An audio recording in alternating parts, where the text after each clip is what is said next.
এক দেশে ছিল টিপটিপি বুড়ি। সে ছিল খুব কৃপণ, কিছুতেই কারো সাথে ভাগ করে খেতে চাইত না। একদিন সে গরম গরম পায়েস রান্না করে জানালার পাশে রাখল ঠান্ডা হতে। ঠিক তখনই এক চালাক পিঁপড়া পায়েসের ঘ্রাণ পেয়ে জানালার উপর উঠে পায়েস খেতে শুরু করল।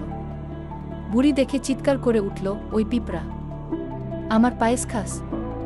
দাঁড়া, তোকে ধরব। পিঁপড়া হাসি মুখে বলল, বুড়ি মা, রাগ করো না, আমি তো শুধু এক ফোঁটা খেয়েছি, তুমি তো এত পায়েস রান্না করেছ। বুড়ি রেগে বলল, শাস্তি পাবি, তোকে আমার বেড়ালকে খাওয়াবো।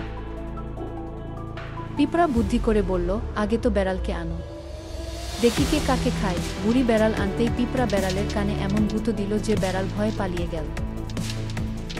সবাই পিঁপড়ার চালাকিতে হাসতে লাগল। বুড়িও বুঝল, অল্প কিছু ভাগ করে খেলে ক্ষতি হয় না, বরং সবাই খুশি থাকে। দান করলে ভালোবাসা বাড়ে, আর চালাকি থাকলে ছোটরাও বড় কাজ করতে পারে।